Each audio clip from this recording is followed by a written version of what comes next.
People seem to, they have to be very clear about one thing, and I'm glad that this was pointed out in my reading.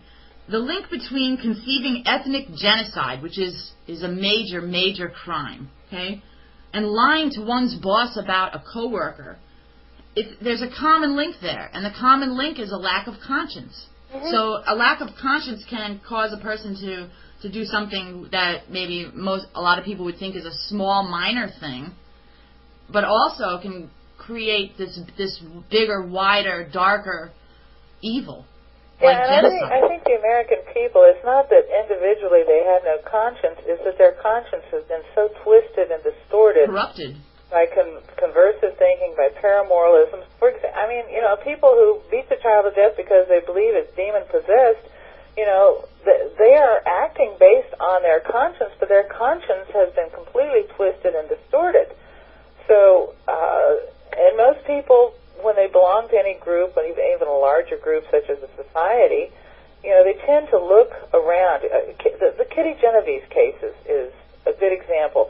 30-some people stood and watched this woman be murdered, and nobody did a thing. That's because right. They kept looking at each other to see what the other was going to do. Was somebody else going to do something before any of them would take action? And they evaluated their own behavior based on what they saw these other people doing or not doing. Right, and it's good that this is pointed out too in this book, that conscience sometimes is a handicap because the psychos get away with a lot of the things they do because people with conscience don't want to confront them.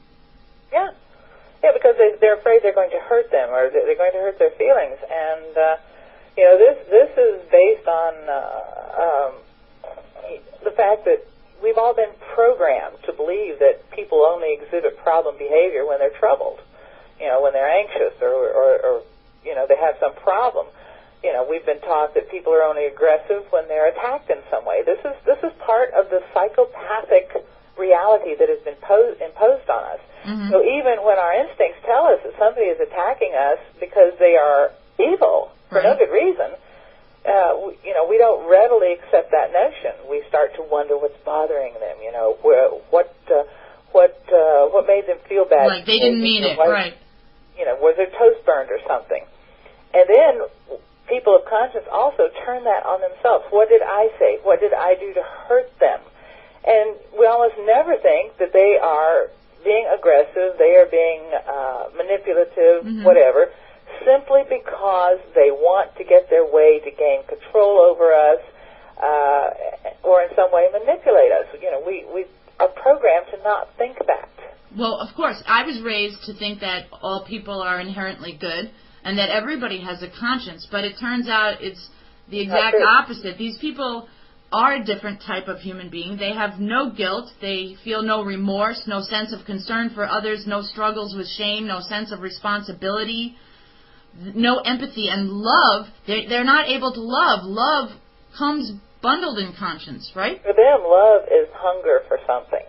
Money, sex, power. Uh-huh. And that's the thing that drives them. And, the big problem, of course, is, the legacy of Sigmund Freud.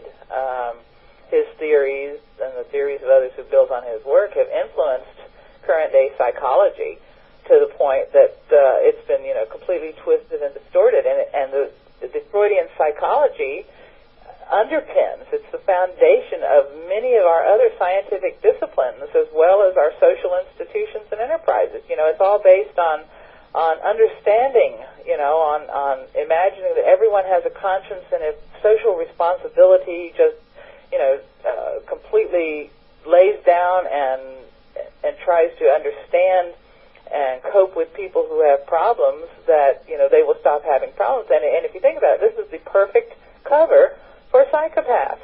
Right. Because then no matter what they do, they get excused.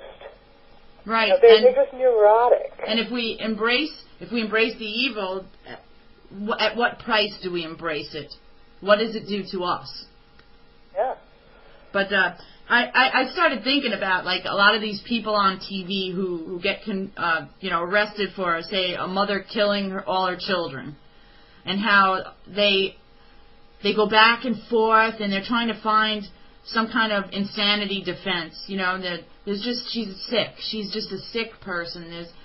Could a lot of these people just be inherently evil people?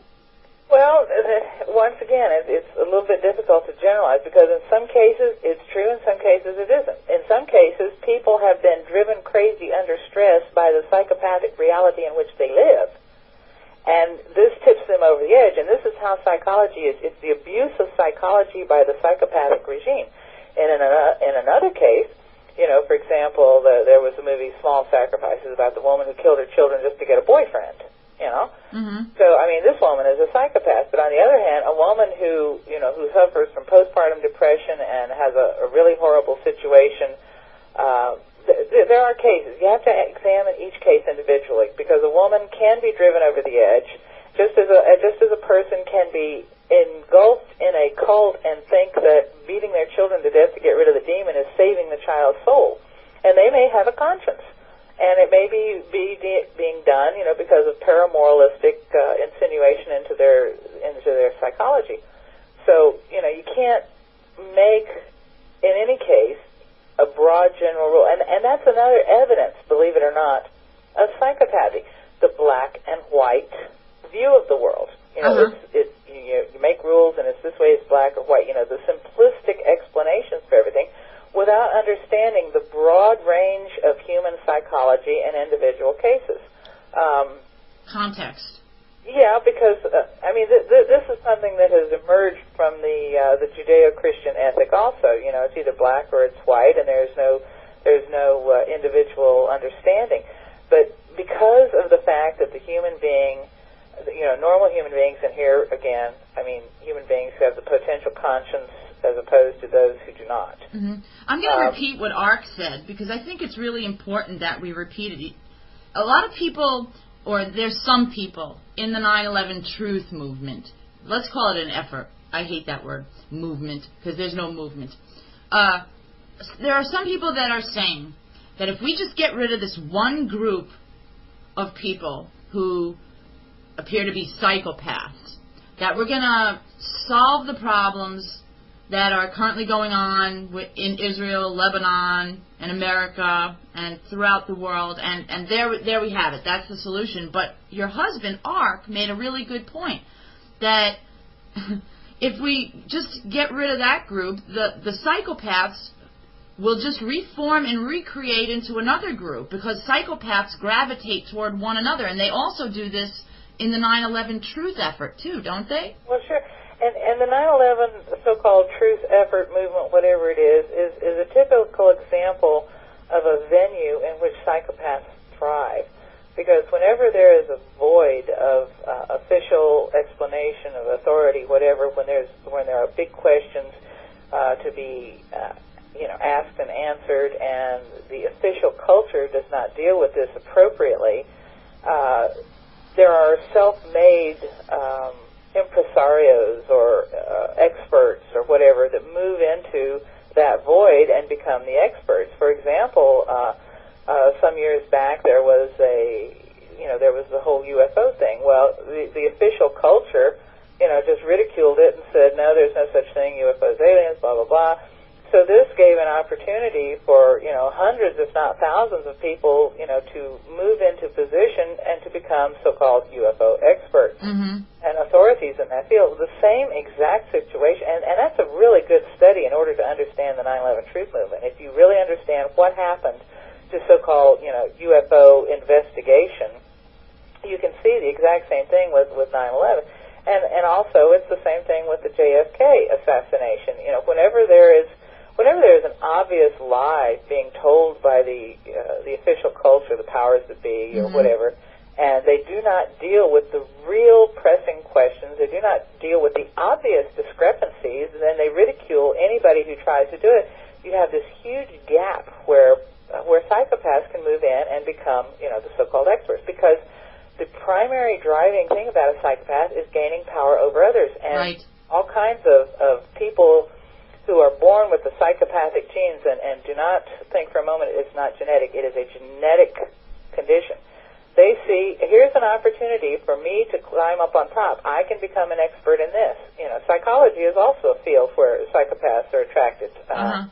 because, you know, it's fairly easy to get a degree in psychology and become a psychologist, and you're an expert, you know. So any venue where they can move in and gain power over others, become an authority, is very attractive to the psychopath, especially if it can be done with the least amount of effort. And that's basically describes the 9/11 truth movement. Then there's another problem. Because, of course, if you have such an issue as 9/11, which is probably the greatest crime of this century, well, at least at this point, I think there's some other big ones coming up. Yeah, I agree.